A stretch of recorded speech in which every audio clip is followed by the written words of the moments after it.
It never rains, but it pours. Just when you think we've had a great result and everything's rosy in the garden, we're moving in the right direction, along comes Vicario's injury. And I know loads of people have already been talking about it, and we talked about it a little bit on our Shooting the Shit show that we did on Monday actually. But my God, is there never any ending to this suffering of being a Spurs fan, eh? What the hell? What do we do about this kind of situation? Well, it's a big miss. It's an absolute big miss. Of course it is.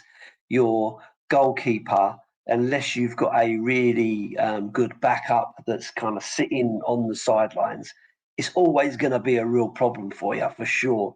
So of course, we've got big Fraser ready to step in, and to be fair to him, and I've called it out. I said at the beginning of the Europa games, I don't want him anywhere near this squad. Don't really want him playing. However, hasn't really let us down. A couple of games he's actually had quite good games. Is he the same kind of player as Vicario? No, of course he's not. Can he play all these 10 games? Um, I don't know. Maybe it's not that he could get kind of too worn out by it, but it is a big ask. And then of course you've got a couple of backups in Whiteman and Gunter and Austin. But of course, none of them are seeing the light of day. We're not using them at all. And so it does beg the question, are they actually good enough, or are we just keeping them around because it gives us some security in the background? I mean, these guys, I think Austin is something like 26 years of age. It's a bit old to kind of just being in the youth team and kind of just plodding around. I mean, you would have thought he would want to play games and really show what he's all about. So a bit of a worry. So anyway, look, can't do anything till January anyway. And I think, and I'm not 100% sure because I don't know the rules about this, but I did hear some quotes that you can't sign a free agent until January anyway. They can't be registered. So that kind of puts the mockers on it. So you really are stuck with those options. Um, yeah, absolute big miss, and does show that there is a lot of work still needs to be done in the transfer window to kind of get us where we need to get to, and not just in the goalkeeping front. And I understand it's a slow process. You can't change everyone all at once. You've got to get the right deal for the right player at the right time, at the right price. I get all of that, but you are always one injury away from a real difficult scenario. I also feel like that about the left wing back position. I worry about that, although we have got Jed Spence, not a left back. We have got Archie Gray, not a left back. We have got Van der Ven when he's not injured, not really a left wing back. You have got Ben Davies, not really a left wing, but there are options, right? There are options. You can kind of fill it in odd games here and there.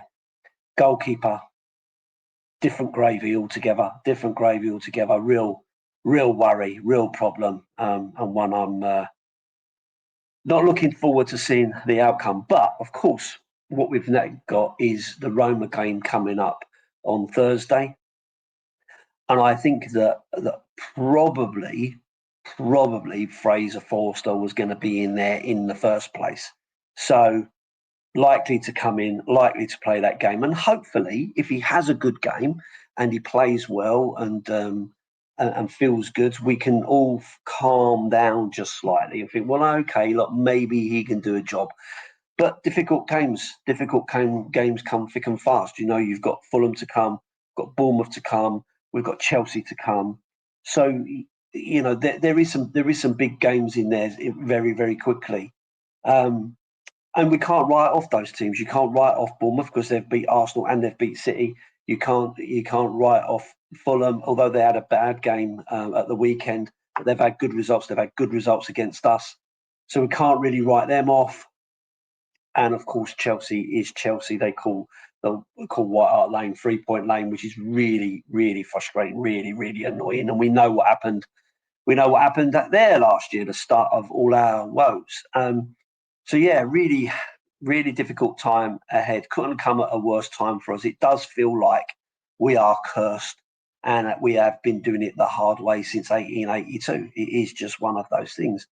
But I don't think you can really put a positive spin on it. I think it's going to be a real difficult period, but you have to go with it. And hopefully this will teach us the lessons that we need to learn about increasing that squad, developing that squad, building that squad. We need to make some hard decisions about players like Austin and so on, is to, are they really going to be the future players for this club? Because if they're not, we need to give them an opportunity to have a career wherever that might be.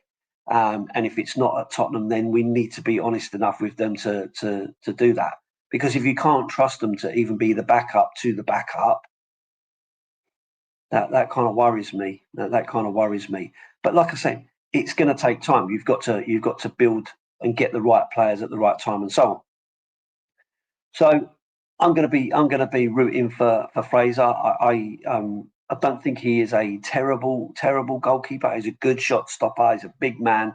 He puts himself out there. He works hard. He may not be the best with his feet in terms of his passing ability and so on. But they'll have to make allowances for that. The defenders are going to have to make allowances for that. They're going to have to figure that out and work out how are they either going to help him by positionally be in a good position so that he's always got the out, or as it goes, we're going to have to take a few smashes up the up the middle of the park. But we'll see. Like I say, he's came in a couple of times this season in the Europa League, and he's not done bad in terms of shot stopping. He's been good. He gets into the right places. He works really hard around that, and I think he's a popular guy. I think he's a popular guy around the squad. I think he's well respected for what he's done in the game. I've seen some videos of him when he was playing against Barcelona. For Celtic and had some really good shot stops. Of course, that's not our concern. Our concern is more around his mobility and his ability to play the ball out from the back, which is something that Ange Postecoglou really insists on. But he must think that he's got the ability to do it. Otherwise, he would definitely look to make that change, surely, of how we play. But we'll see. I think Roma will give us a good indication of how that's going to be. So moving on to the Roma game, big game again. I think this is the one that we want to win to kind of make the rest of them a little bit more irrelevant. I do think we've got enough to beat Elfsborg and Rangers. I think they're the only ones. Are they the only ones we've got left after this one? I'm not sure. But I do think we've got enough to beat those teams anyway. But it would be nice to be able to go into those without that concern, to feel like we're already through and we've done everything we can do. They're going through a difficult period. They've lost a fair few games. I think they've only won 1 in 5 or something like that. And they've not been playing very well at all. But of course, we're all, even when we were beating City 3-0, we were all sitting there thinking, I'm not certain we're going to win this game yet, because we've seen us lose 5-1 from a 5-3 from a 3-0 standing start. So, we wouldn't be Spurs fans if we weren't worried about the idea of being Spursy or Dr. Tottenham. But you've got to start somewhere. Your run's got to start somewhere. Beating Man City in the way that we did should put some confidence in the players to make them think, look, this works. We can play this way.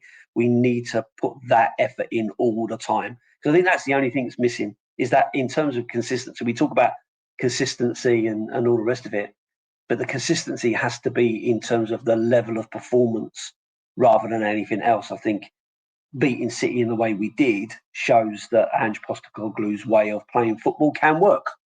He was a little bit more defensive, of course he was, because the other team forced that on us. But at the same time, it shows the abilities of players like James Maddison, Solanke, Porro, Kulusevski, Son, even Timo Werner and Brennan Johnson coming in like a rocket right at the end. So for me, I think it should breed confidence into the players to realise, look, if we can play at that intensity and get up for the game, then we're a match for everybody. So listen, I'm gonna be really conservative on this game, and I'm gonna go for a 2-1 win. But I do like the idea of us absolutely smashing someone in Europe as well. I think it's on the cards. I think it's coming. But it would be good to do it against a team like Roma, a big team with a big fan base and a big history. So yeah, that would be really really cool. So there's nothing we can do about Vicario. He's out. He's going to be out for a while. I know I fractured my ankle once when I was a very young man, and it took a good 6 weeks in a cast before he was even able to do it. And I wasn't a fit athlete, let's say. So maybe he gets out a little bit quicker, but we'll see. We'll see. And hopefully Daniel Levy does some business in the transfer window. Always difficult January, but we give it a best shot. That's what I'm hoping, but we'll see. We'll go from there and keep the faith. Good to see you all again. Thanks for coming in and watching the video. We'll do a review after the game against Roma to call out our woes. And I'll speak to you on the next one. Thanks for watching again, guys. Up the Spurs.